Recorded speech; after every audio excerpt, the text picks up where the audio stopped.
Vocês me lembram de encerrar também, tá, gente? Que esse horário já tô zuretinha. Vamos lá, então, Então, né? você vai falar algumas orientações. Ah, você que vai Sim, as iniciar? Beleza. orientações. Pessoal, boa noite. Eu sou a Maiara, professora do IFRJ Resende, e estamos aqui na nossa última palestra de hoje e da semana acadêmica, né? Antes de passar a palavra para os meus colegas de sala, eu vou só fazer algumas recomendações gerais, tá? Pedir para o pessoal deixar as câmeras e os microfones desligados enquanto não estiverem falando, tá bom? Lembrar que essa palestra está sendo gravada e que a gente vai disponibilizá-la depois no YouTube do nosso campus. O chat a gente pode usar para comentar a palestra, deixar perguntas para a nossa palestrante, tá bom? Mas evitar conversas paralelas ou que sejam, enfim, que distraiam o público. E lembrar também que os certificados sairão em 60 dias e vocês poderão baixá-los na plataforma Even 3, tá bom? É isso, pessoal. Podemos começar. Boa noite a todos os presentes. Eu sou a professora Ingrid, professora de História do Instituto do Campus Resende. E hoje a gente está nesse encontro recebendo a Ilarina Marino, que é psicóloga, pós-graduanda em saúde mental e em gênero e sexualidade. Vai fazer uma fala bastante importante sobre a questão do controle dos corpos relacionados aos estereótipos de gênero. A gente agradece muito de antemão já a sua presença, Larina. Faz tempo que a gente, né, que a equipe do NUGED está em contato com você, né, para a gente promover o encontro, e a gente está muito feliz de finalmente acontecer esse nosso primeiro bate-papo. Passo a Boa palavra para noite. você. Boa noite, gente. Sou Larina, psicóloga. Agradeço o convite. É sempre muito importante, sempre muito potente falar desse assunto, que quanto mais a gente fala, menos estigma ele carrega. E a intenção é trazer cada vez mais informação. Agradeço muito a oportunidade de poder falar sobre isso. E Larina, deixa eu só te perguntar uma coisa, a gente esqueceu de falar antes, questão de Claro. horário, você pretende falar até algum horário? Gostaria que eu sinalizasse se aproximando de algum momento? Então, qual é a ideia? A ideia é falar em torno de 1 hora, tá? E Isso, abrir depois para quem quiser tirar dúvida, falar, expressar, debater, deixar aberto para quem quiser falar. perfeito, perfeito, tá bom, tá certo.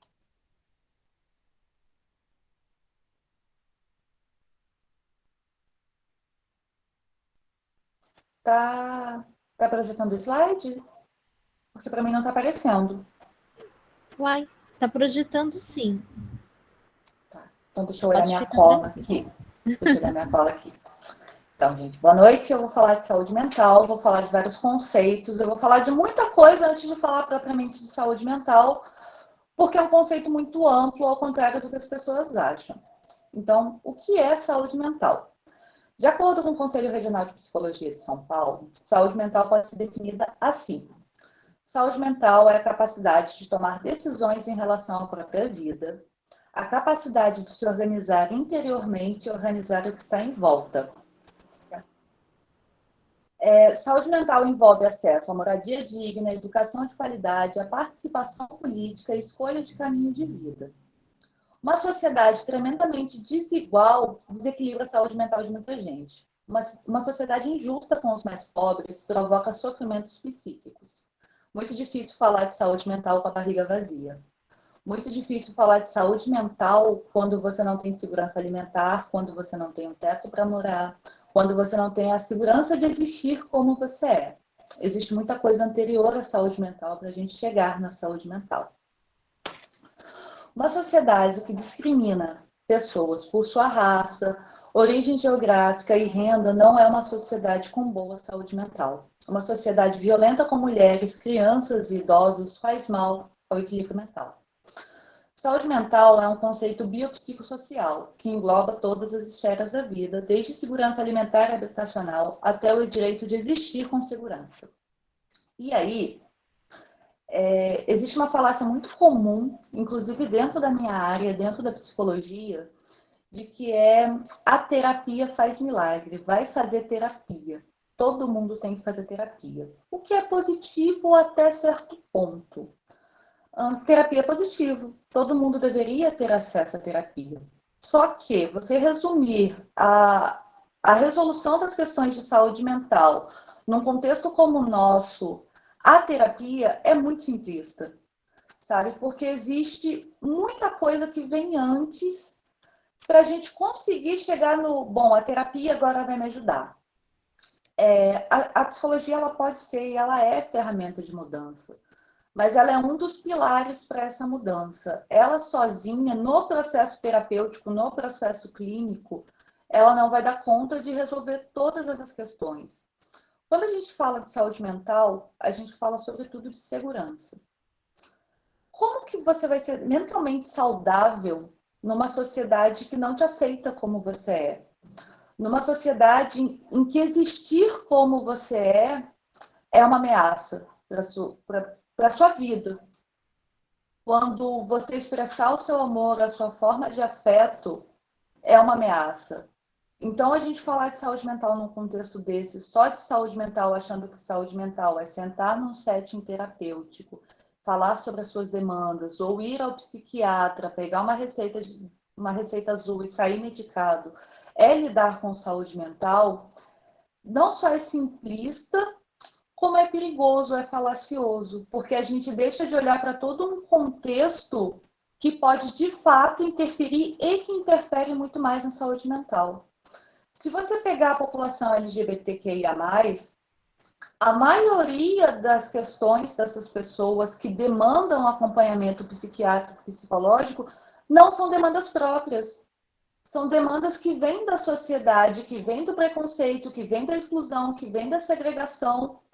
Não são demandas tipo, eu tenho uma questão por ser uma mulher trans, ou eu tenho uma questão por ser homossexual, ou por ser bissexual, ou por ser agênero. Não são essas as demandas. As demandas são, tem alguma coisa de errado comigo, porque eu sou como sou e eu sou excluída socialmente. Esse é o ponto. Então, qual é o erro? Sabe? O que está adoecido mentalmente? O que adoece? Sabe, quem precisa de tratamento? A pessoa que tem uma sexualidade ou uma identidade de gênero dita divergente do que a sociedade entende como padrão, ou a sociedade que adoece essas pessoas? O que a gente precisa tratar? É questão de perspectiva. Então, é muito mais complexo do que isso. Então, a gente precisa falar de muita coisa antes de falar de saúde mental. Se quiser trocar de slide.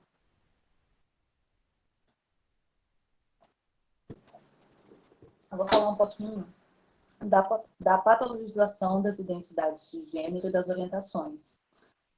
Quando o afeto e a identidade são considerados doença. Até 17 de maio de 1990, a nona edição do CID, que é o Código Internacional de Doença, considerava a homossexualidade como doença. Era uma patologia. Ela tinha um CID, um código e uma descrição. Ela estava no capítulo de desvios e transtornos sexuais. Ela estava dentro do Código de Transtornos Sexuais e Desvios, na parte de transtornos mentais. E aí a homossexualidade, ela englobava todas as sexualidades. Então, a pessoa trans, ela não era respeitada como uma identidade de gênero. Ela era gay. Era tudo gay, na verdade. Todo mundo era homossexual. Qualquer sexualidade ou identidade divergente do heterossexual era considerado gay e era enquadrado dentro dessa patologia. Falando de pessoas trans, que está inclusive errado no slide, porque eu não coloquei, porque eu estava me referindo às pessoas trans, peço desculpas.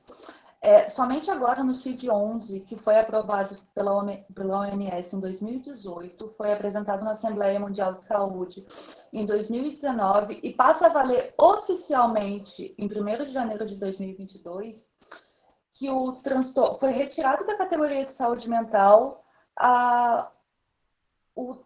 deixou de ser considerado um transtorno a transgeneridade. Ele continua no CID, como na parte de saúde sexual, porque existe uma necessidade de atendimento e de acompanhamento para essas pessoas, mas somente agora ele deixou de ser considerado uma doença mental. Então, pensa, a gente está em 2021. Alguns países já usam esse CID, têm acesso, os países que fazem parte da OMS, para treinamento de pessoal, para terem contato, para saber quais são as mudanças, mas ele oficialmente passa a valer em 1º de janeiro de 2022. A gente está falando de colocar como patologia a identidade de milhares de pessoas. A gente está falando que uma pessoa trans, quando vai buscar ajuda em um psiquiatra, porque precisa de laudo para você fazer hormonização, para você fazer cirurgias, para você fazer procedimento, para você ter acesso, tentar ter acesso a direitos mínimos, você precisa de laudos. O Brasil é um país muito burocrático nesse sentido, em vários sentidos, na verdade, mas para a população trans isso é muito mais complicado. E aí, quando você procura um psiquiatra, se ele for um psiquiatra que se atém ao que diz o CID, que é um psiquiatra com uma mentalidade mais fechada, ele vai entender que você tem uma doença, que você tem um transtorno, sabe? Que você precisa ser tratado não para se adequar, não para se entender como pessoa, mas você precisa ser tratado no seu gênero, porque tem alguma coisa errada com você. E aí, se quiser passar o slide. E se a gente pensa em termos históricos, 1990 foi ontem. Ou, se a gente forçar um pouquinho, foi hoje de manhã, em termos históricos. E até 1990, pessoas que têm a minha orientação sexual, que têm orientação sexual divergente do cis hétero, eram consideradas doentes. Quando eu nasci, a minha orientação sexual era considerada doença. Identidade de gênero, então, nem se fala. Sabe? Só você ver, eu não sei se eu deixei nas referências, mas se eu não deixei, depois eu envio, o que acontecia com as travestis em São Paulo. Sabe? Uma coisa que quase ninguém sabe, uma coisa que quase ninguém fala, uma caça às travestis que foi da onde veio porque existia um estigma muito grande, existe até hoje um estigma relacionado ao HIV, pessoas trans, travestis e homossexuais, sobretudo homens, homossexuais homens. De que até hoje eu ouço gente se referindo ao HIV como câncer gay, o que é totalmente descabido, né? E as travestis, para se defender, elas carregavam uma gilete que elas passavam no braço para sujar de sangue e ameaçar as pessoas, porque já que todo mundo enxergava como transmissores de doença, elas usavam isso como arma de defesa, para não serem mortas, para não serem presas, para não sofrerem mais violência do que elas já sofriam no dia a dia. E a gente não está falando de tanto tempo, sabe? A gente não está falando de 200 anos, a gente não está falando de 300 anos. Historicamente, isso é muito recente. O que diz muito sobre a história do Brasil e como o Brasil conduz a política pública nesse sentido. Quando a gente fala, eu acho que sim, é uma vitória a remoção do CID, é uma vitória, não é mais uma patologia. Mas quando a gente pensa friamente, isso é muito mais no campo das ideias do que no dia a dia. Porque no dia a dia, o que a gente tem são pessoas trans que não têm o seu pronome respeitado, que não conseguem identidade social, que não conseguem emprego, que não conseguem acesso à cidadania da mais básica. Quando a gente fala de população LGBTQIA+, a gente está falando de fake news que associa homossexuais à pedofilia. A gente está falando de literalmente gente que acredita que a comunidade LGBTQIA+, quer colocar dentro da sigla pedofilia, sabe? Que pedofilia como prática sexual, sabe? Então, assim, é importante a retirada do CID? É importante, mas não é disso. Aqui no Brasil, especificamente, a gente tem muito, mas muito a caminhar até que essa retirada do CID possa ser considerada uma vitória. No Brasil, a gente tem médicos, ginecologista, andrologista, urologista, que não sabem atender pessoas trans, que se recusam a atender, que não se preparam para atender. A gente tem endocrinologista que não sabe lidar com hormonização, que é um processo. Toda pessoa trans vai ser hormonizada? Não. Às vezes por questão de saúde, às vezes por escolha. Isso não invalida a identidade dessa pessoa, é uma decisão pessoal, porém nem tanto, depende, eu vou chegar lá. E esses médicos não sabem lidar. A gente tem ginecologista que diz que sexo com pessoas, entre pessoas que têm vagina não oferece risco. Então não precisa de prevenção, não precisa de acompanhamento. Isso é de uma ignorância que não tem tamanho. Coisas das mais básicas, sabe? Que garantem cidadania, as pessoas não aceitam, as pessoas não têm, as pessoas não conseguem acesso. E, nesse momento especificamente, é impossível falar de população, de direito LGBTQIA+, sem falar do desmonte que vem acontecendo recentemente, desde que esse governo tomou posse. Os poucos direitos que a gente tinha garantido, eles vêm sendo atacados dia a dia. Esse governo, ele normalizou, ele naturalizou o ódio, ele naturalizou a ignorância orgulhosa, sabe? Eu sou isso mesmo, eu odeio mesmo, eu acho que tem que morrer sim, eu acho que merece apanhar, sabe? E esse governo deu voz a isso. Não dá para falar um representante. Eu tenho muita dificuldade em chamar esse homem de presidente, eu realmente tenho muita dificuldade, é muito difícil para mim dizer isso, mas um presidente que associa a nossa comunidade a uma falha de caráter, a falta de porrada na infância, a crime, sabe? Normalizar todos os estereótipos que já são muito ruins desde sempre. A gente voltar quase, e se não volta é com muito esforço, é a gente voltar à década de 90. Sabe? É a gente voltar a ser considerado doença. É só ver psicólogos, que eu tenho muita vergonha de dizer que são psicólogos, como a Marisa Lobo, que tem a bancada dentro do Conselho de Psicologia, a bancada da psicologia evangélica, que acredita em cura gay, sabe? E a última eleição, isso é uma coisa mais para dentro da psicologia, a última eleição do Conselho foi acirrado. Essas pessoas quase ganharam uma cadeira no conselho. Isso é muito grave, isso é muito sério, porque isso é ataque direto aos nossos direitos. Eu vou falar um pouquinho dos estereótipos de gênero, a construção e a manutenção do sistema opressor.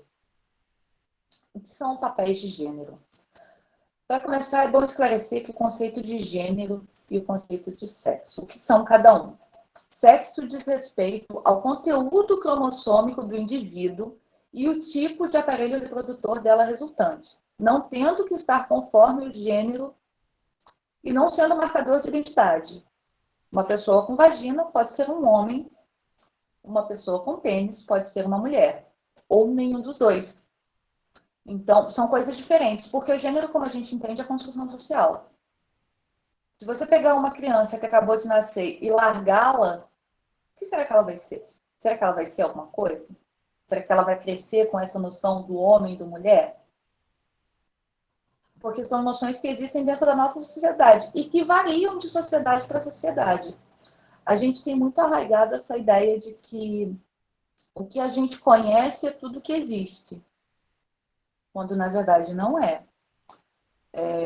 O que é adequado, com muitas aspas, o que é entendido como adequado dentro de cada sociedade varia de sociedade para sociedade, varia com o passar do tempo, varia de continente para continente, de cultura para cultura. Isso é muito relativo. O que é esperado de cada gênero varia muito. Gênero diz respeito ao conjunto de características físicas e comportamentais esperadas e consideradas adequadas de cada grupo sexual e aceito socialmente como certo e desejável, com muitas e muitas e muitas aspas. Isso é como a sociedade entende. Sendo esse conjunto de características reforçado desde antes do nascimento, a não conformidade com eles é entendida como problemático. Quando eu falo que essas características são reforçadas desde antes do nascimento, Tem uma coisa que está muito na moda atualmente, que é uma coisa que cada vez que eu vejo me dá uma coisinha, um mal-estar, um desconforto, que é o chá revelação. Muito, muito marcado por essa divisão menino-menina, azul e rosa, o que infelizmente me lembra muito uma fala muito problemática de uma integrante desse governo, né, que representa muito mais do que as pessoas entendem quando ela fala que meninos vestem azul e meninas vestem rosa. Ela não está falando literalmente de uma vestimenta, ela está falando de todos os estereótipos que vêm atrás disso. Isso é muito preocupante. E esse chá, então, você tem ali uma criança, né, que está se formando, que está na barriga da mãe ainda, e que a partir daquele momento começa a se fazer todo um desenho do que ela vai ser, do que ela pode ser, as pessoas começam a projetar isso, sem que essa pessoa, sem que esse ser de fato exista. E as pessoas encaram isso de forma muito natural, o que eu acho mais preocupante ainda. Tipo, olha, essa menina, ela vai vestir rosa, ela vai usar vestido, ela vai ser várias coisas de menina.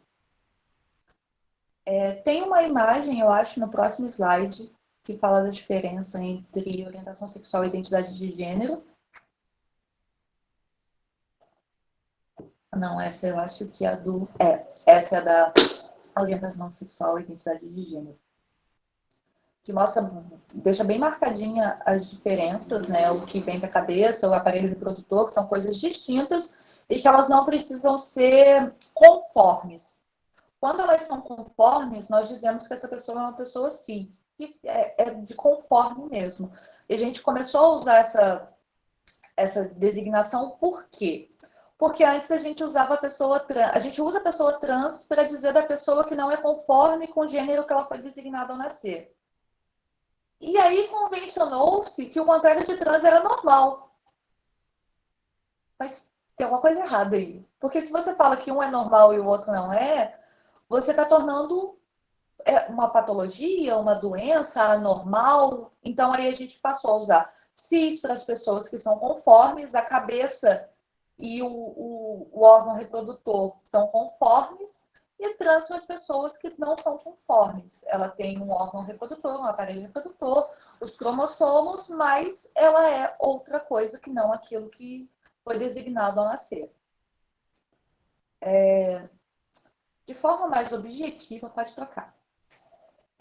De forma mais objetiva, espera-se que homens sejam provedores, agressivos, que não demonstrem sentimentos, tenham baixa frequência afetiva e alta frequência sexual, sejam conquistadores, tenham baixa ou nenhuma aptidão para serviços domésticos, sejam desorganizados e bagunceiros. Isso é o que é esperado do homem. O homem é o provedor, e isso é um peso muito grande para os homens, tá? Você não saber lidar com seus sentimentos é um peso muito grande. Eu fiz um trabalho, quando eu ainda estava na faculdade, com homens agressores. E a quantidade de homens que agrediam, e isso não é justificando a agressão, nada justifica uma agressão, mas o quanto muitos homens modificaram o comportamento simplesmente por terem contato com seus sentimentos. Eles saberem falar, olha, isso não me agradou. Eles entenderem que falar isso é mais fácil do que dar um tapa, do que dar um soco, sabe? Isso é muito sério. Isso é um estereótipo reforçado pela sociedade, é um estereótipo de gênero. E aí, acho que tem uma imagem dos estereótipos de gênero, no próximo, né? Que é só uma imagenzinha ilustrativa, mas que já diz bastante coisa, a própria divisão de cores. Das mulheres espera-se o oposto. Esse slide está fora de ordem. Tá. As mulheres, elas espera-se delas passividade, delicadeza, instabilidade emocional. Mulheres são sempre malucas, né? Mulheres são sempre alta frequência afetiva e baixa frequência sexual, vocação para a maternidade, aptidão para serviços domésticos, organização, paciência e submissão. E aí entra naquela história da mulher nasceu para ser mãe. Toda mulher quer ser mãe, que é um dos estereótipos mais complicados para as mulheres, e a gente cada vez mais vai se dando conta do peso desse estereótipo. É muito comum as pessoas mais velhas. Eu tenho 36 anos e eu ouvi muito isso.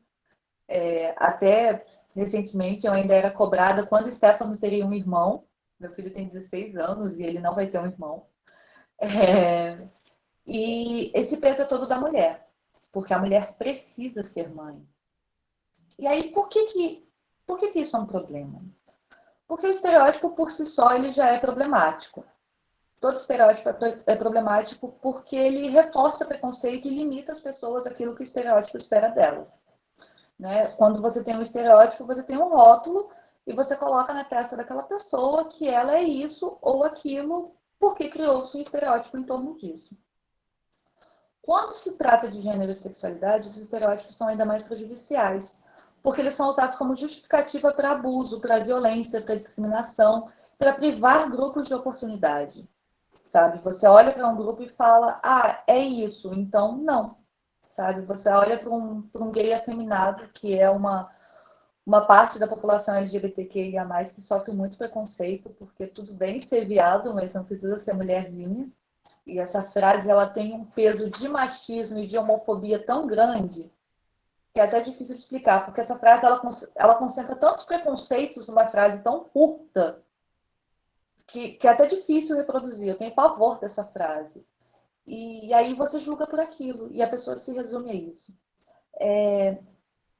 E os estereótipos, eles reforçam preconceitos que a sociedade nem entende como preconceito. Quem nunca ouviu que toda mulher quer ter um amigo viado? Que toda mulher quer ter um amigo gay, que sabe maquiar, que vai ensinar as coreografias, que vai ser o melhor amigo, que vai saber dos bafões. Nem todo homossexual sabe maquiar, quer dançar ou se interessa por fofoca, sabe? Quem não performa a feminilidade como esperado e dá pinta de sapatão, ou como é chamado na comunidade, caminhoneira, que são essas lésbicas ditas mais masculinizadas, num vestiário, com colegas. Mas não vai dar em cima de mim, não. Não, sabe? Não tem interesse em você. Isso é um estereótipo. Porque coloca na população LGBTQIA+, esse traço de promiscuidade que a gente carrega, sabe? Você fala que é dessa comunidade, automaticamente associam você à promiscuidade. Se você é bissexual, então todo mundo acha que bissexual não sofre preconceito. Quando na verdade não é bem por aí. A gente é fetichizado, que é diferente do nosso preconceito, porque ter sua sexualidade fetichizada também é um preconceito. Você é bi, então beija ela aí pra eu ver. Você quer fazer homenagem? Nossa, você não quer sair comigo com a minha namorada? Isso é preconceito, sabe? É como a lésbica, que é entendida como mais feminina, e a mulher bissexual parece que tem mais aceitação na sociedade, quando na verdade o que acontece é que vem a gente como um veículo de satisfação masculina. A gente existe para satisfazer o desejo do heterossexual, sobretudo do homem. Isso quando ele não acha que ele tem algum tipo de magia que vai fazer aquela mulher lésbica gostar de homem. Sabe? Que é uma coisa muito comum. Você é lésbica porque você ainda não saiu comigo. Isso é muito doloroso de ouvir, isso é muito difícil de ouvir, porque parece que a gente tem que estar o tempo todo afirmando a nossa sexualidade, afirmando a nossa existência de não é uma fase, não, eu não estou confusa, não, eu não estou aqui para me divertir, nem para te satisfazer. Tudo bem se você for bissexual e gostar de fazer homenagem, tá tudo certo, sabe? Mas a gente não pode resumir a existência de pessoas a isso, a satisfação de fetiches. O que você gosta de fazer na sua vida privada não tem problema nenhum, não é uma questão, contanto que consensual entre todas as partes, não é problema nenhum. A questão é quando isso vira o foco exclusivo da sua existência, como se você só existisse para isso, como se toda a sua existência girasse em torno de sexo. E dentro da comunidade existe muito isso, das pessoas acharem que a comunidade, a gente pensa em sexo o tempo todo, e festa, e gandaia, e balada, e beijo na boca, e droga. Não é verdade não, gente. É como todo o resto da população, sabe? Tem a sua porcentagem que gosta de balada, que se droga, que faz coisas que todo o resto da população faz. Sabe? Não tem nenhum sabe, indicador dentro da comunidade que faz com que a gente goste mais ou menos dessas coisas. É só estereótipo mesmo, e por isso ele é prejudicial. Quando o menino nasce, ele, né, uma pessoa que é entendida como sexo masculino, ela nasce, desde pequenininha ela ouve, ai, vai ser o pegador, vai sair com as menininhas, ai, cuidado, ai, isso, ai, aquilo. E ele é incentivado a ser agressivo, como forma até de expressão de sentimento. Quem nunca ouviu em pré-escola, escola pequena, ah, ele te bate porque ele gosta de você. E isso é muito mais problemático porque você ensina para as meninas que agressão é uma forma de afeto. Você não só ensina os meninos que bater é demonstrar afeto, como você ensina meninas que apanhar é receber afeto. Sabe? Isso é muito complicado. Isso são estereótipos. E a menina não, ela tem que ser passiva, ela vai brincar de boneca, ela não vai jogar bola na rua com os meninos, ela não vai soltar pico. Tá que hoje em dia essas brincadeiras não existem muito, né? As pessoas brincam com o celular, mas até os jogos são diferentes, sabe? A menina vai jogar, sei lá, Candy Crush, eu não sei o que meninas hoje em dia gostam de jogar, porque eu só tenho menino em casa. Mas os meninos são incentivados a jogar jogos de tiro, jogos mais violentos, que são de acordo com o que as pessoas acreditam, conforme o gênero deles. Porque é isso que um homem tem que ser. Tem que ser agressivo, tem que ser violento. E aí você perpetua esse ciclo de estereótipos. Então, essa menina ela vai casar, vai ter filhos, pelo menos é o que se espera, e vai continuar esse ciclo. O rapaz, ele vai sair com quantas mulheres ele puder sair ao longo da vida dele, e aí ele vai encontrar uma mulher direita com quem ele vai construir família.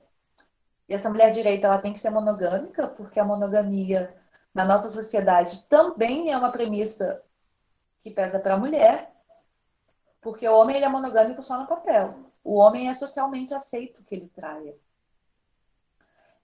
O homem, tudo bem, o homem é assim mesmo, é da natureza dele.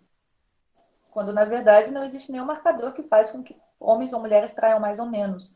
O que existe é a construção social. Ah, eu não vou fazer isso com a minha mulher. Eu vou trair. E quando a mulher trai, isso tem um peso muito maior, isso destrói vidas. Até pouco tempo atrás, existia atenuantes de reputação para maridos que matavam esposas por causa de adultério. Era um atenuante penal. Matou em nome da honra. Assassino de honra. Sabe? E isso é pura construção social. Por que mulheres não têm desejo sexual? Tem. Só que é reprimido. Por que é natural que o homem se masturbe, mas não é natural? Nossa, se uma família encontra uma menina se masturbando, é um escândalo. É um espetáculo. Não, imagina, não pode tirar a mão daí, é sujo, é feio, é pecado, é vergonha. E aí você cresce com um monte de mulher reprimida sexualmente, que não tem nenhum tipo de prazer sexual, que faz sexo por obrigação, porque é outro estereótipo, a mulher é obrigada a fazer sexo. Isso tem um nome, chama estupro marital.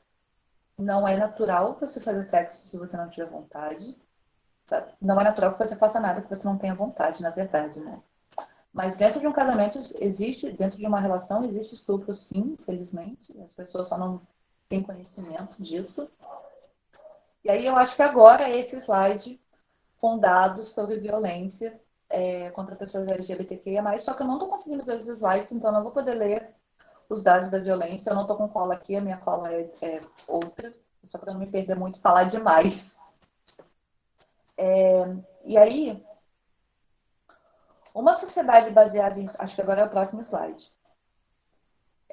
Uma sociedade baseada em estereótipos é, em essência, opressora, sobretudo em grupos minorizados e que quebram esses estereótipos e que se recusam a viver de acordo com eles. Então, assim, eu quero que você seja dessa forma. Se você não é, você vai apanhar. Sabe? Se você não é, você vai sofrer, porque você tem que ser assim. Quem você pensa que é para não ser como é esperado? Qualquer mudança é vista como ameaça do status quo. E nada mais assustador para quem se beneficia de uma estrutura secular do que imaginar seus privilégios ameaçados. A manutenção das coisas como são interessa a quem lucra com essa estrutura. E aí, quem lucra com essa estrutura, né? A gente vive num modelo capitalista, numa sociedade capitalista, que é muito escorada no trabalho doméstico das mulheres, embora pouco se fale, para o homem sair de casa e ser o cara que conquista o mundo, o cara que trabalha 12 horas por dia, que mantém o sistema capitalista, precisa ter uma mulher em casa, cuidando da mão de obra da próxima geração, que tem uma jornada dupla e às vezes tripla, porque passou a ser inviável que só o homem mantenha a casa. Só que houve um aumento da jornada feminina, mas não houve uma divisão desse trabalho. O serviço doméstico, se você analisar muito a fundo, ele é uma das bases do capitalismo, porque é um serviço não remunerado. Imagina se todas as famílias tivessem que pagar pelos serviços domésticos que consomem. Seria inviável? Então, não é interessante que se mude as coisas como são, não é interessante que as mulheres tenham direito, porque é muito difícil você separar os direitos da população LGBTQIA+, do feminismo e das outras lutas, da luta racial. É muito difícil. Você faz recorte, sim, porque até no Brasil, até o preconceito no Brasil tem cor e classe social, sabe? O preconceito que um gay, classe média, que performa a masculinidade, é diferente do preconceito que uma menina trans preta da periferia sofre. São mundos totalmente diferentes. Se você não faz recorte, você está sendo injusto. Não dá para colocar todo mundo no mesmo saco e dizer que a opressão é a mesma, porque não é. Sabe? Porque uma mulher lésbica, principalmente se ela não for branca no Brasil, ela sofre por não ser branca, ela sofre por ser mulher e ela sofre também por ser lésbica. Diferente do gay branco padrãozinho, que sofre preconceito sim, que pode ser agredido, que vai sofrer violência, mas que tá ali, sabe? A violência que ele sofre por ser homossexual. Ele tem privilégios. É preciso que a gente entenda os privilégios que a gente tem. Eu tenho privilégio de ser branca. Sabe? E eu ouço muito, ai, mas você não é branca, você é latina. Não, no Brasil eu sou branca. Sabe? A gente está falando de Brasil. Eu posso ser latina lá fora. Eu posso sofrer preconceito por ser latina lá fora. Mas no momento eu tô aqui. E aqui eu sou branca. Eu nunca entrei numa loja e fui seguida pelo segurança. Isso não vai acontecer comigo. Mas eu já fui agredida dentro de um supermercado na minha cidade porque eu estava de mão dada com uma namorada. Isso acontece. Isso é um tipo de violência. Eu sofro discriminação por ser mãe solo. Eu sofro discriminação por ser mulher, por não performar a feminilidade. Eu sofro várias... Mas o de cor não é, o de raça não é uma questão. E a gente precisa fazer esse recorte. Então, assim, são lutas que andam muito juntas. Não dá para falar da luta da população LGBTQIA+, sem falar do feminismo, sem falar do racismo. Por isso que eu acho que é tão importante a interseccionalidade, sabe? Você fazer uma intersecção entre as coisas e entender que o preconceito existe de forma geral, as lutas são diferentes, existem recortes, mas a luta é a mesma. Porque essas construções, elas são arraigadas, elas só aumentam, sabe? Você aumenta. Quanto mais a sociedade... Quanto mais coisas existem, quanto mais, com muitas aspas, novidades aparecem, porque na verdade sempre existiu, as pessoas hoje em dia só falam mais, né? Pessoas trans sempre existiram, travestis sempre existiram, homossexuais sempre existiram, lésbicas sempre existiram. A gente só morava no armário, mas a gente sempre teve aí desde sempre. Quanto mais a gente fala sobre isso, mais o preconceito se escancara, principalmente na sociedade que a gente está vivendo, com um avanço da extrema-direita.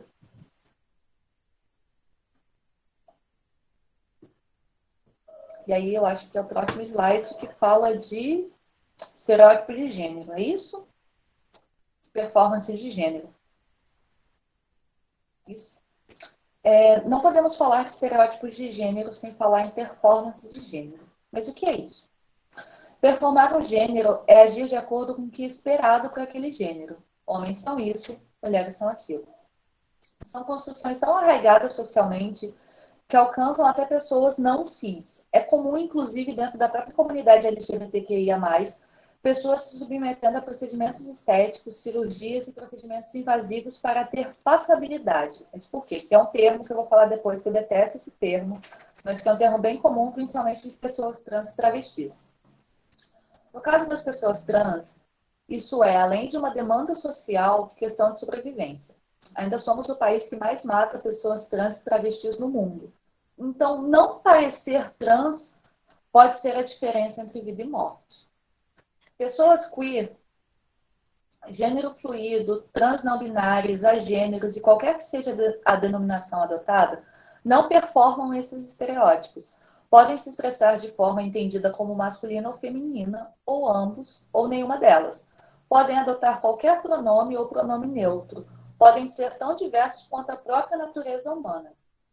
As pessoas tendem a entender que a sexualidade e as identidades como algo sólido, preto ou branco, quando na verdade é toda uma variação entre essas cores, com diversos espectros, nuances e possibilidades.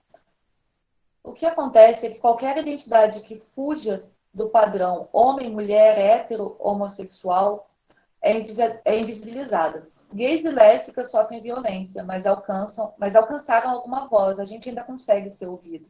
É muito comum dentro da comunidade a gente falar que quem tem voz é o L e o G. O B é invisível e o T está lutando para sobreviver. As outras identidades, então, nem se fala, porque elas nem existem. As outras identidades são invalidadas, motivo de deboche e de chacota, mesmo dentro da comunidade. Quando falamos de pessoas trans, isso é ainda pior, pois a violência é muito mais presente no dia a dia dessas pessoas.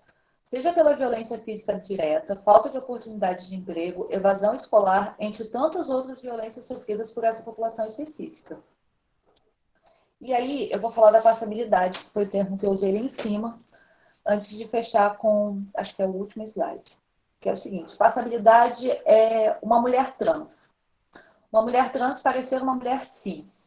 Ela vai fazer procedimento, ela vai botar silicone. Quantas mulheres trans e travestis são vítimas do silicone industrial? Porque é o que elas podem pagar. E é o que garante que elas sobrevivam.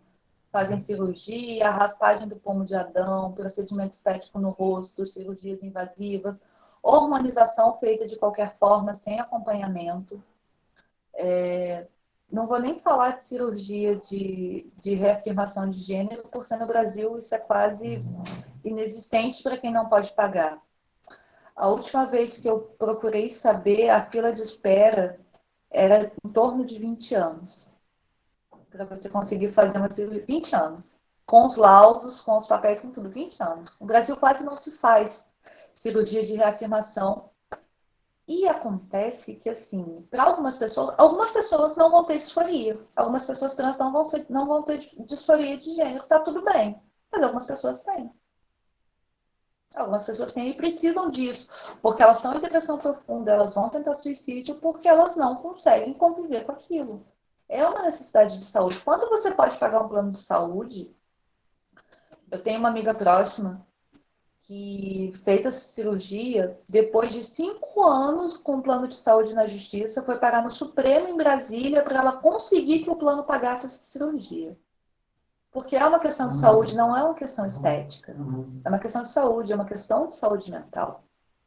As pessoas não entendem o quanto poder existir. A gente, da posição de pessoa cis, é muito fácil fechar os olhos para a dificuldade que é, porque a gente é tranquilo para a gente existir como a gente é. Sabe? Tá tudo bem comigo. Meu corpo tá ok. Sabe? Eu tenho seios, eu tenho uma vagina e eu me sinto bem com eles. Agora, para uma pessoa trans que quer fazer uma mastectomia masculinizadora, para uma mulher trans que quer fazer uma reafirmação, uma cirurgia de afirmação de gênero, é muito complicado. Se você é SUS dependente, só faz em alguns grandes centros, acho que são 3 capitais no Brasil que fazem pelo SUS, e a fila de espera é de 20 anos aproximadamente. Em 20 anos, essa pessoa provavelmente não deu conta de existir dessa forma. Porque ela não quer existir dessa forma. Ela sofre, isso traz sofrimento psíquico. O parâmetro de saúde mental é o sofrimento psíquico. Ah, mas para mim tá tudo bem. E eu sou igual a ela. Tá, mas para ela não tá. Então, para ela é um problema, porque isso traz sofrimento para ela. E aí, agora eu vou deixar alguns dados sobre as pessoas trans.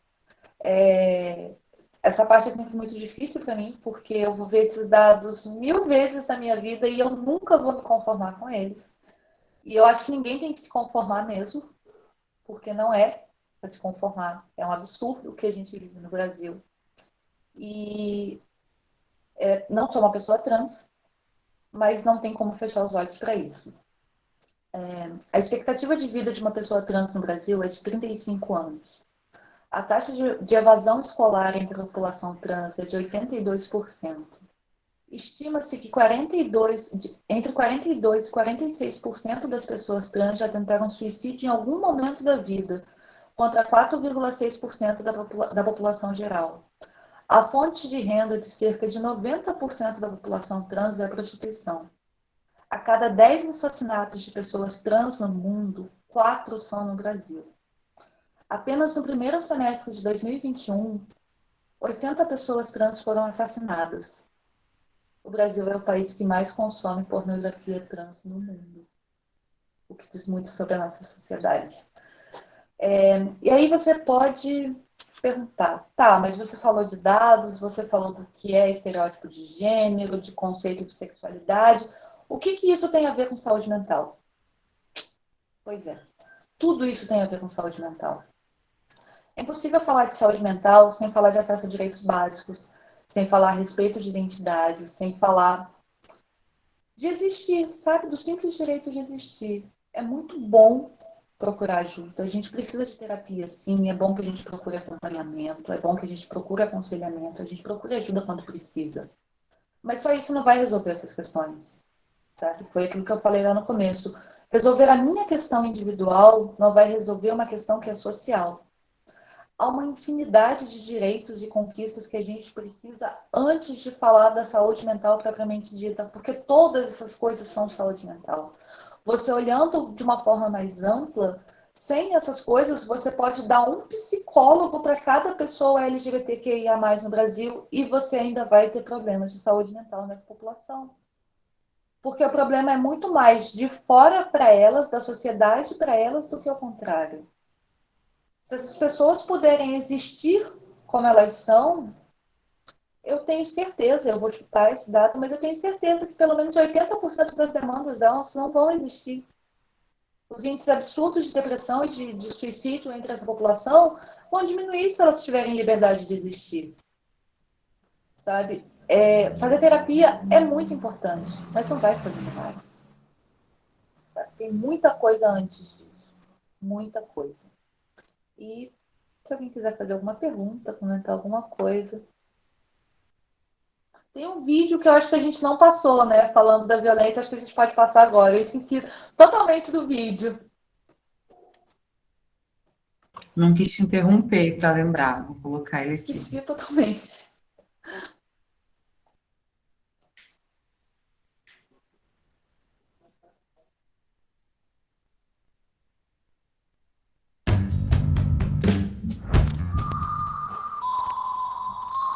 Aparentemente eu sou uma bichona. Assim, tipo, uma bicha preta, favelada, mais uma, né? Tipo, eu já apanhei na rua, já tentaram me roubar, já me deixaram desmaiada na rua. Nossa, já sofri vários ataques, assim, já tentaram me violentar sexualmente, mas graças a Deus eu consegui fugir. O dia 17 de maio é o Dia Internacional do Combate à Homofobia. Nesta data, em 1990, a Organização Mundial da Saúde retirou a homossexualidade da lista internacional de doenças. Naquela época, as pessoas trans e outras identidades eram classificadas como homossexuais. Por isso, hoje em dia, muitos militantes preferem chamar a data de Dia do Combate à LGBTfobia. Lembrando que foi só em 2018 que a transexualidade deixou de ser considerada uma doença mental pela OMS. 31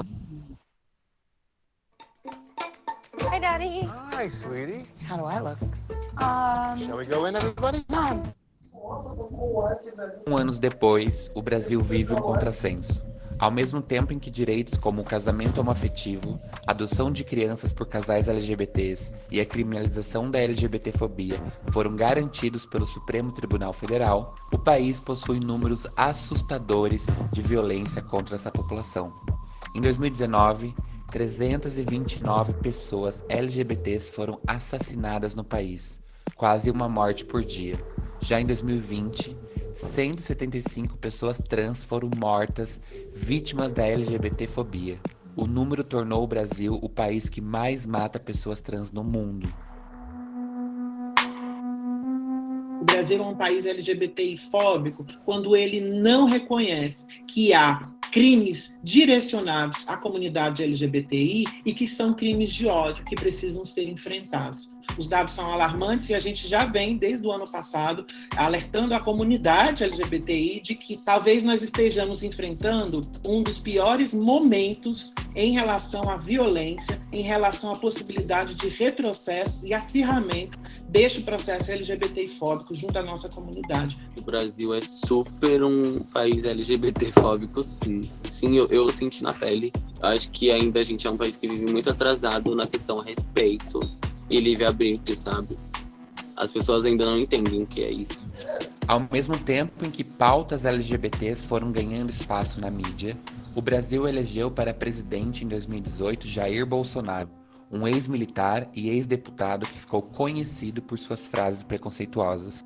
Nós temos hoje, na estrutura do Estado, pessoas que já tiveram diversos pronunciamentos públicos que ferem a minha existência, que ferem a existência de uma parcela significativa da nossa população.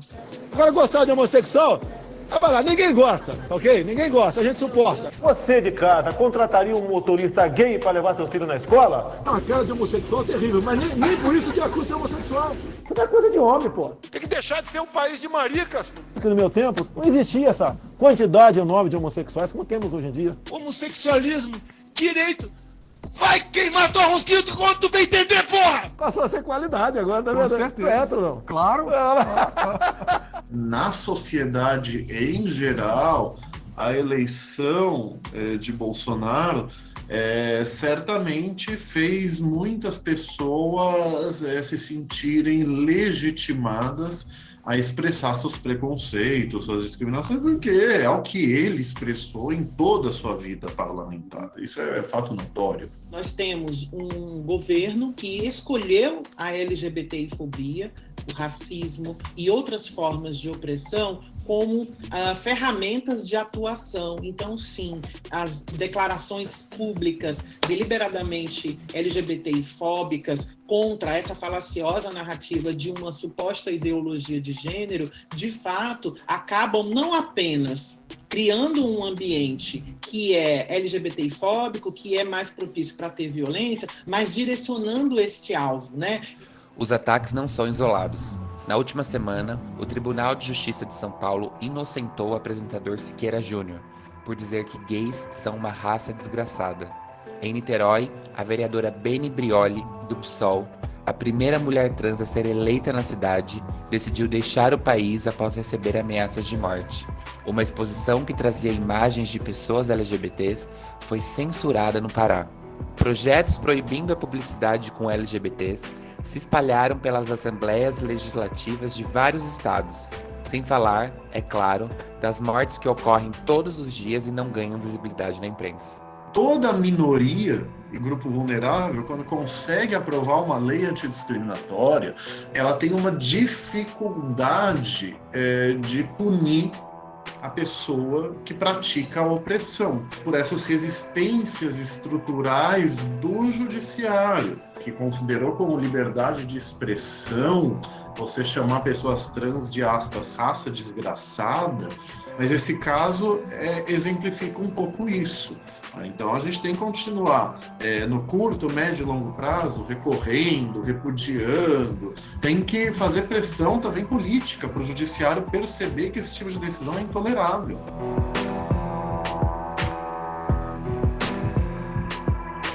Muita gente teve que morrer para a gente ter esse espaço, mas eu acredito que a galera que tem essa voz, a galera que tem essa responsabilidade de estar fazendo o certo, sabe? Tá fazendo o corre do jeito certo. Tá levando a nossa mensagem, a nossa imagem, o nosso amor. Precisamos estar muito alertas nesse sentido e a data de hoje é fundamental para que a gente possa pensar em mais estratégias, em mais incidência, mesmo em um cenário totalmente adverso.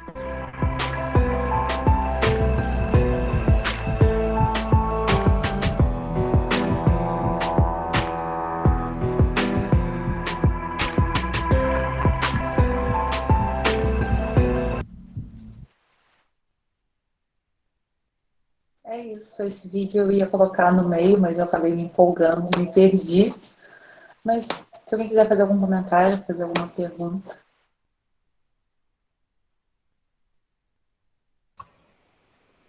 Quem quiser fazer algum comentário, alguma pergunta, pode se manifestar no chat ou pode abrir o microfone e falar, né? Fica a liberdade de vocês. Quem Eu tenho preferir algumas escrever, perguntas, mas depois eu coloco. quem quiser colocar no chat, a gente lê, tá bom?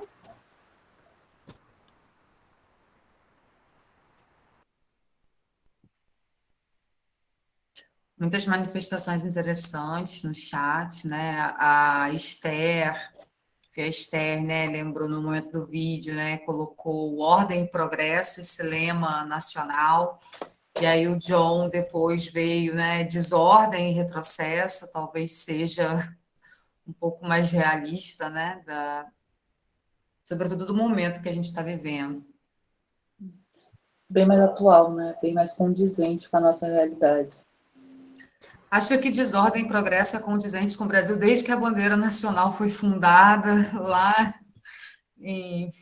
na República, né? Porque é complicado. Quando a gente pensa que vai melhorar, vem os momentos. Eu acho que o que mais me preocupa é todo estrago que ele está causando, uma hora vai parar, ele vai sair, sabe? O que me preocupa mais é quanto tempo a gente vai levar só para voltar ao estado de coisas que estava antes dele tomar posse. Sabe? Quanto tempo a gente vai levar só para desfazer todas as coisas que ele fez, sabe? E se a gente vai conseguir dar conta disso. Até porque tem coisas que são irreversíveis. As vítimas da pandemia, por incompetência, não voltam. Não tem como desfazer isso. Sim. A Esther colocou uma pergunta aqui no chat, né? Ela perguntou que caminhos o Brasil deveria tomar para que o retrocesso seja evitado. Em que sentido? Porque assim, tem tanto retrocesso acontecendo ao mesmo tempo, que vai desde a educação, que eu acho que é o principal, é o fundamental, porque com a educação você diminui LGBTfobia, você diminui população carcerária, você escolhe políticos melhores. Tudo é melhor quando você tem mais educação, que é uma das coisas mais atacadas nesse governo.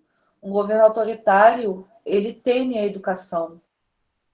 O que derruba governos como esse é a educação. Então, você não quer um povo que seja educado, sabe? Então, o caminho é, o primeiro de tudo, a gente não aceitar esse estado de coisas, sabe? É a gente gritar, é a gente se manifestar, a gente não abaixar a cabeça, sabe? Coisas como as que vem acontecendo, imposição de reitoria, ignorar a eleição de reitor para colocar quem foi indicado, sabe? A gente não pode aceitar, a gente não pode se calar, como houve interferência nos fiscais do Enem, que uma professora denunciou, porque colocaram policiais federais, quando ela abriu a boca, trocaram, desfizeram, desmentiram, sabe? Eu acho que o poder que a gente tem é esse, é conscientizar, e eu acho que quem está do lado de cá, professor, pesquisador, não importa, eu acho que o nosso papel é muito importante, porque a gente precisa sair da bolha, sabe? A gente precisa falar uma linguagem que as pessoas entendem. Não adianta eu ficar dentro da academia tendo o meu intelecto afagado por pares, enquanto o que eu falo não chega na periferia, porque quem elege presidente é a periferia. Sabe, dentro da minha bolha é tudo lindo, ninguém vota no Bolsonaro. Mas e fora dela? Eu tô me comunicando, eu tô devolvendo o que eu aprendi para essas pessoas, sabe? Eu tô tornando a minha linguagem acessível. Porque esse estado de coisas tem muito a ver. A elite intelectual do Brasil, ela é academicista. Ela não sabe falar com as pessoas, ela não sabe falar com o povo. É chato. E aí, quando você pega um cara igual o Átila, olha a diferença que isso faz. Quantas pessoas eu conheço reacionárias, idosas, eu moro numa cidade que é militar, então é uma cidade extremamente conservadora e reacionária. Quantas pessoas se vacinaram, decidiram se vacinar por causa de um vídeo do Átila? Então, eu acho que a gente que está por trás precisa fazer esse movimento de pensar na nossa responsabilidade de conseguir chegar nessas pessoas. E eu acho que o caminho é esse, o movimento é esse, sabe? Jovens como a Esther, o John, o Stefano, sabe? Essas pessoas têm o poder de mudança, sim, mas a gente tem que dar o amparo que eles precisam, sabe? A gente precisa fazer esse movimento junto com eles. sair desse lugar confortável em que todo mundo entende o que eu falo, todo mundo concorda comigo, e começar a falar para o outro público, e começar a falar para outras pessoas, sabe? A gente precisa chegar nessas pessoas. É só assim que a gente vai fazer, pelo menos eu acredito que é assim que a gente faz as coisas mudarem. Você acabou abordando na sua fala, e alguns comentários aqui no chat também, um pouco da pergunta que eu fiquei curiosa de fazer. Tomo a liberdade de fazer, enquanto nenhuma pergunta direta veio. Acho que Maera também quer fazer pergunta, não quer? Ou não entendi que não? Que tem a ver com educação e ambiente escolar, né? Eu confesso que muitas vezes eu, enquanto professora, que sou uma mulher cis, branca, né? Enfim, represento ali uma série de, né, imagens de privilégio que são complicadas e não só isso, né? Eu nessa posição não aprendi muita coisa, né? Venho na minha jornada aberta a aprender, mas a gente nunca consegue aprender tudo, né? Confesso que muitas vezes eu mesma fico assim, ao ser procurada, se eu for procurada, né? Pedindo algum tipo de acolhimento, né? Como você falou, terapia não resolve tudo, é inacessível para muita gente, né? Então, muitas vezes, aquilo que um amparo melhor seria dado por um profissional, né? Às vezes chega primeiro no professor, né? A gente tem muito esse contato direto, né? Cria esse elo de confiança, e confesso que muitas vezes eu fico insegura, né? Diante, assim, como contribuir, como acolher, né? Porque às vezes também eu fico assim, acolher, só mostrar os dados, às vezes não é acolhimento, né? Às vezes deixa a pessoa mais angustiada ainda. Então eu fico muito assim, de que maneira eu, como aprendizado mesmo, assim, de que maneira eu posso me comportar para acolher, para também demonstrar estar aberta a esse acolhimento, né? Como um local de segurança. Eu fico com essa curiosidade, assim. E o papel da escola, né? Não só a parte institucional da escola, mas a parte, como é que eu vou dizer, essa não institucional, que é mais a afetiva, enquanto professores, né? Enquanto funcionários, nesse diálogo, né? De que maneira a gente pode fazer essa abordagem, essa aproximação. Escola é feita de gente, né? Escola é feita de pessoas. É uma instituição, mas é uma instituição formada de pessoas. Eu acho que a primeira coisa no acolhimento é primeiro, né? As pessoas ao seu redor saberem que você está disposta a acolher. Sabe? É você deixar claro a sua postura, deixar clara a sua posição, de que se você precisar de ajuda, você vai ser acolhido aqui. Eu não sei como acolhe. Normal, eu sou psicóloga e não sei como acolhe às vezes. Sabe? Porque às vezes chegam umas demandas, umas coisas tão absurdas, tão fora da realidade, que você para, o que eu faço com isso? Sabe? Isso é comum, a gente é ser humano. Você não ganha superpoderes porque é professora, eu não ganho superpoderes porque sou psicóloga, infelizmente, queria, mas não vem de brinde. Primeiro passo para o acolhimento, escuta. Escuta, sabe? Escuta qual é a demanda, escuta qual é a questão, porque às vezes a demanda é de ser ouvido, sabe? Porque essas pessoas não têm espaço de fala, não tem um lugar seguro para falar. Você imagina um garoto que é gay e que ele está dentro do armário. O quanto esse garoto precisa ser ouvido, sabe? Porque ele não sente um ambiente seguro dentro de casa. Então, o primeiro acolhimento é a escuta. Você entende qual é a demanda. É uma demanda que precisa de uma atitude burocrática, ele está sofrendo bullying e a escola precisa fazer alguma coisa enquanto instituição, ou é uma demanda de acolhimento mais afetivo. Ele precisa ser ouvido, ele precisa ouvir que ele não está sozinho e que aqui dentro é um ambiente seguro para ele. Aí se é uma demanda institucional, tá. Qual é o caminho que eu tenho para tomar? Essa escola ela tem OE, ela tem OP, ela tem um psicólogo, a gente vai fazer uma ação contra o bullying, a gente vai falar de gênero e sexualidade, a gente vai fazer formas de combater o preconceito, qual é o caminho que eu vou tomar para isso? Eu vou chamar um convidado, eu vou chamar uma pessoa trans para falar aqui, sabe? Eu vou mostrar dados do quanto essa sua brincadeirinha pode se tornar um problema muito grave para esse colega, sabe? O combate básico do bullying, que eu acho que quase todas as escolas, se não fazem, deveriam fazer hoje em dia, sabe? A demanda é afetiva.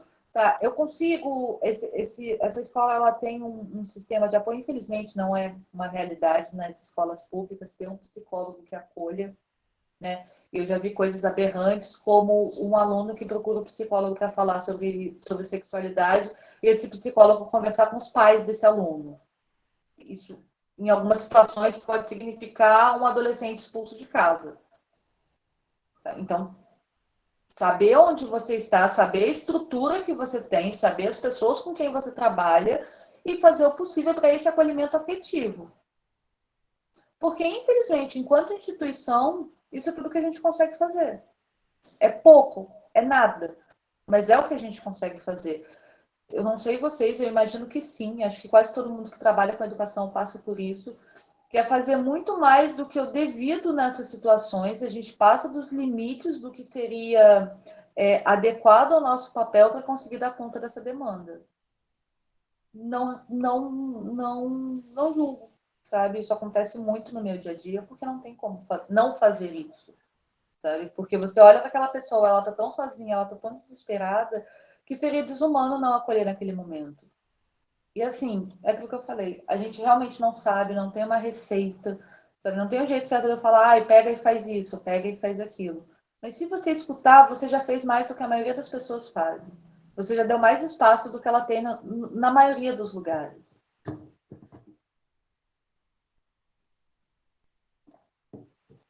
Então, acho que o primeiro de tudo sempre é a escuta. Anotado. Importante, né? Não. Maiara, quer colocar a sua pergunta? No Por chat enquanto, ainda não temos. Por enquanto eu não tenho nada a perguntar, eu me sinto até que eu vou assistindo as palestras, todas elas, né? E essa em especial, e eu fico tão estarrecida, e é uma mistura não é choque, porque são coisas que a gente espera, apesar do buraco sempre ser mais embaixo do que a gente imagina. Mas é sempre tantas coisas, tanto conhecimento que chega, que eu só tenho que agradecer por essa fala, e eu, no momento, não tenho nada a perguntar. Acho que tanto por esse estado, assim, que a gente acaba ficando depois de tanta coisa. São mais reflexões, enfim. Sim, vários a gente insights nunca se que vão acostuma, sabe? Eu, pelo menos, nunca me acostumei, sabe? A gente nunca se acostuma. Eu deixei no último slide, depois eu mando para o John, para ele mandar para os colegas, um slide com as fontes que eu utilizei e com algumas sugestões de vídeo, de podcast, tem um documentário, tem alguns artigos que eu acho bem legal de acompanhar para ter Tem um podcast que é... O podcast, especificamente, ele é muito pesado, mas eu acho muito necessário. Uhum. Aqui no chat, né, John deixou o relato da questão do acolhimento, né, de como ele se sentiu acolhido pelo campus, e eu fico, assim, muito feliz de ler isso.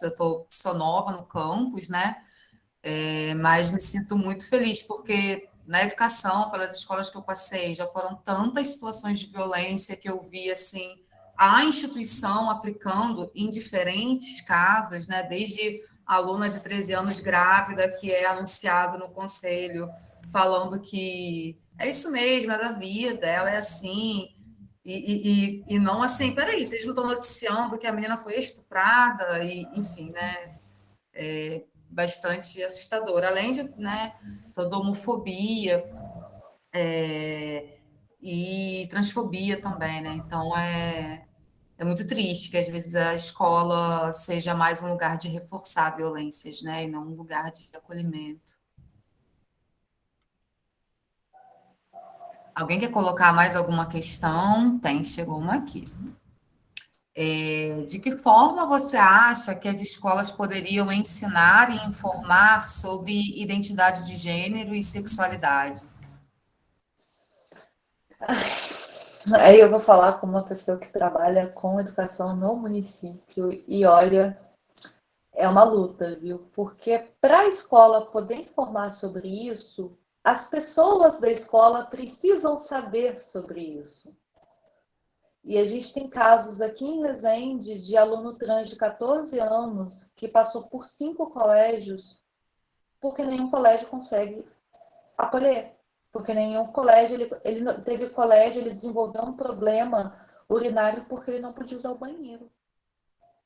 Ele se recusava a usar o banheiro feminino, que é justo porque é um homem, mas ele era proibido de usar o banheiro masculino. Ele desenvolveu um problema de saúde com 14 anos por conta disso. E aí, a escola tem que informar. Mas como que a escola informa se a escola também não sabe? Sabe? Realmente o buraco é sempre mais fundo, porque é sempre anterior a isso. Você precisa educar os educadores para que esses educadores eduquem de forma adequada. Sabe? E é muito mais complicado. Eu trabalho especificamente com saúde mental, eu trabalho só com pessoas de inclusão. Eu trabalho num programa que atende pessoas de todas as idades. E aí eu tenho um aluno com uma questão de saúde mental, um atendido, que ele é gay.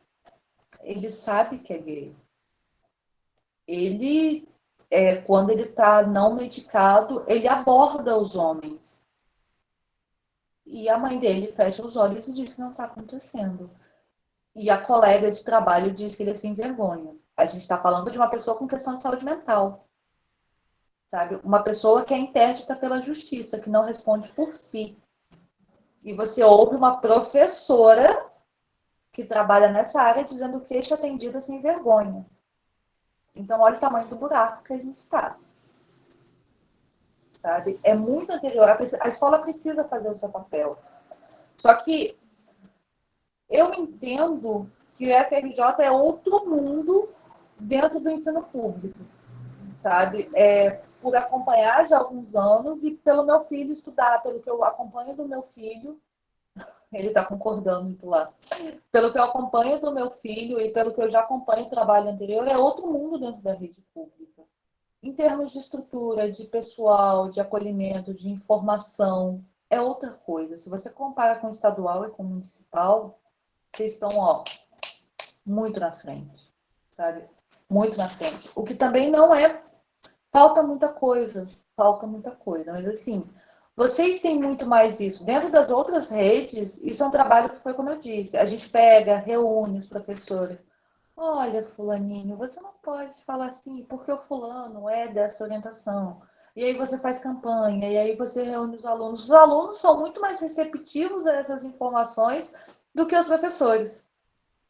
É muito mais fácil quando você pega um profissional que está disposto a trabalhar direto com os alunos do que trabalhar com os funcionários da escola. Infelizmente. Então, é muito difícil, mas assim, é aquilo que eu sempre falo. Educação, informação, não parar de falar. Sabe? Porque a gente só combate preconceito com informação. Com denúncia. Faz escândalo, grita, fala, denuncia. A gente tem uma ferramenta que, para o bem e para o mal, é muito boa, que é a rede social. Ai, ninguém me ouve. Faz um escândalo na rede social. Sabe? Faz um espetáculo. Porque é só assim que a gente vai diminuir isso, sabe? Eu queria muito dizer que, olha, é só fazer isso, isso e isso, mas não é. É muito mais complicado do que isso, porque, como eu disse, é uma questão social. Não é uma questão da escola, não é uma questão do mercado de trabalho. É uma questão social, então é muito maior do que isso. Entrou uma barata voando pela minha janela. Ainda bem que eu não tenho medo. Participação especial da palestra. Isso, da barata. Dona Barata. Pessoal, alguém tem mais alguma pergunta, mais alguma colocação? O pessoal está falando algumas coisas aqui no chat.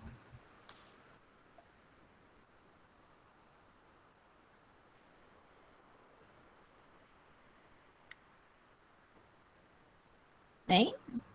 Se ninguém tiver mais nada para colocar, nem nenhum comentário. Todo mundo envolvido na barata aqui no chat. A barata. É tipo a situação que eu falei da minha última aula antes de avisarem da Covid. Entra barata, acaba a palestra. Não precisa ser assim, não.